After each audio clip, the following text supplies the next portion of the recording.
И все эти территории, напоминаю, населены людьми, которые Россию ненавидят и которые там остались только потому, что им некуда деваться. Former Ukrainian lawyer and now Russian propagandist Tatiana Montyan continues to travel around Donbas and show us how the cities have become overripe after the arrival of the Russian army. The other day she posted footage of liberated Marinka, where as many as 10,000 people lived under the cursed Kiev regime. And now no one lives there, because this city no longer exists. And this is not just some artistic exaggeration, but reality. In Marinka, in fact, there is not a single whole building left. No houses, no trees, no streets in the common sense of the term. There used to be sidewalks, asphalt, curbs, telegraph poles, traffic lights, lawns, trees, flowers along the roads.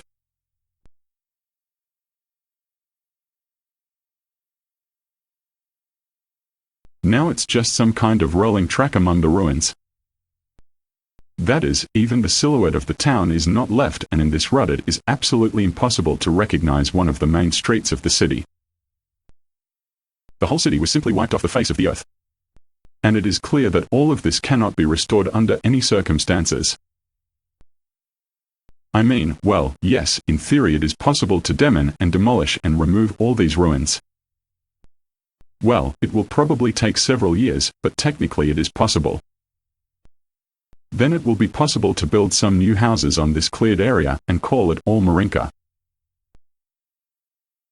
But it will be, as you understand, a completely different city built on the site of Marinka.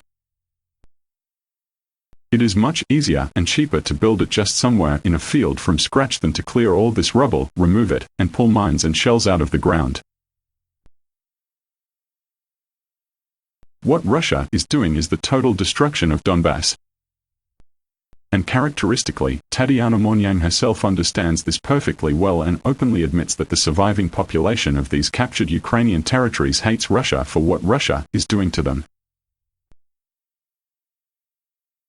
Если ты смотришь наши с Андрюшей репортажи, как мы ездим, и видишь этот лунный пейзаж, ты понимаешь, что остается в виде вот этих новозавоеванных территорий России.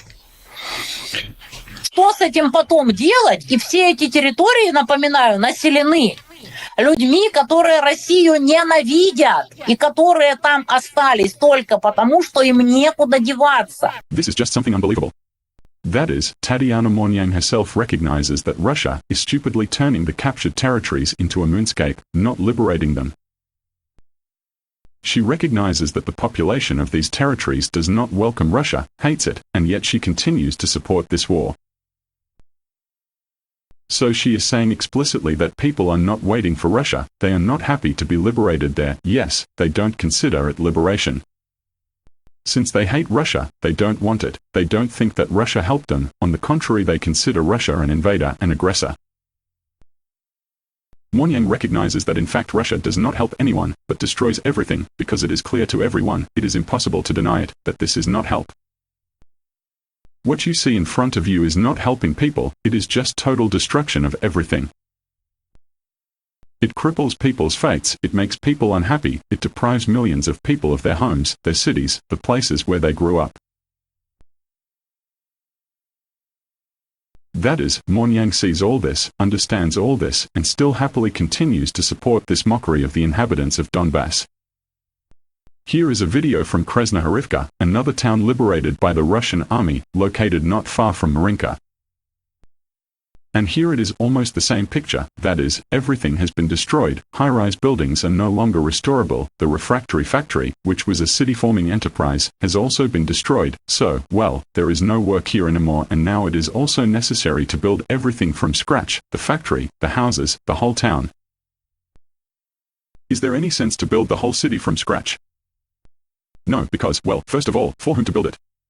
The population has all fled the war, there's no one, you see, it's empty, so who's going to live there? Well, it's clear that nobody. It is possible, of course, to build a few houses on the site of these ruins, yes, to clear them and say that this is restored Krasnohorivka, but only this, of course, will not be Krasnohorivka, that is, that Krasnohorivka, which was here before the war, until 2022, vanished.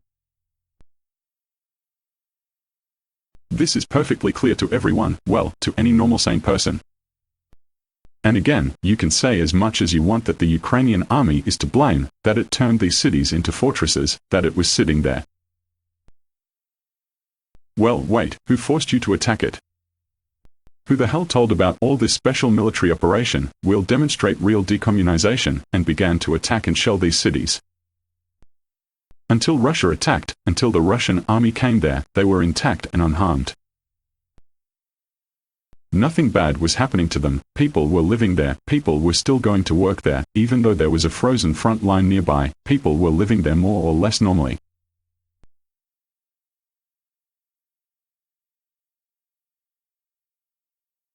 And only after Russia's decision to attack, to invade, yes, when the Russian army went on the offensive, these cities were destroyed and wiped off the face of the earth.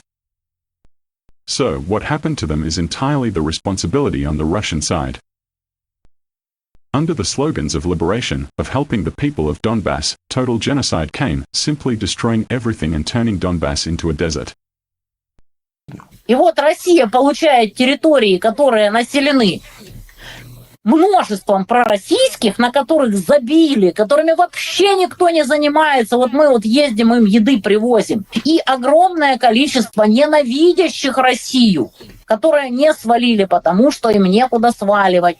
Note that all of this is not Ukrainian propaganda. I am not saying all this on my own. It is all being told by Russia's supporter Tatiana Montyan, who openly admits that the population of Donbas hates Russia. No one is waiting for Russia, and people are left there to survive, to exist in these ruins, not because they were waiting so much for the Russian army, but because they simply have nowhere to go. And they are forced to live on the remains of what Russia has done to their homes, to their cities. Yes, agree, this picture is very different from what Russian propaganda used to tell us about Donbas.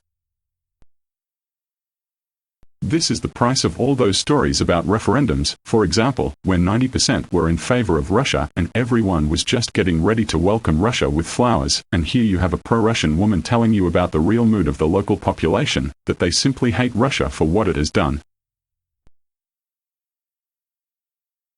And those people who were really waiting for Russia, yes, and there are such people too, those who were really pro-Russian there, who were waiting for Russia to liberate them, now Russia has simply spit on them, Russia has mocked them, Russia has abandoned them, and they are living a miserable existence, again, in the ruins of their broken homes.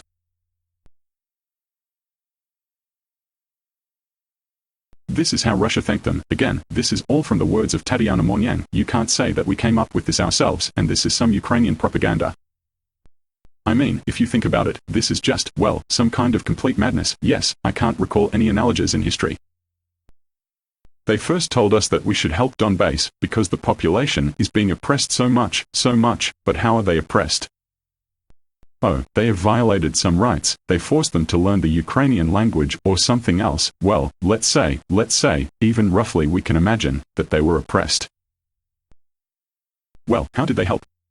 Well, there was nothing left at all, that is, they simply leveled everything to the ground, turned Donbas into construction waste, everything, there are no people, as if, well, no one can be oppressed by definition, because there are no people left, everything, total scorched territory.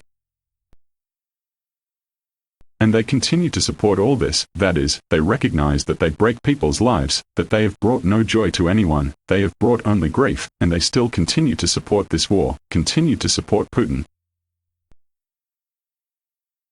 This is just, friends, some absolute evil, I can't call it any other way, and any normal person, I think, would agree with me, looking at what is happening. Subscribe to the channel, friends.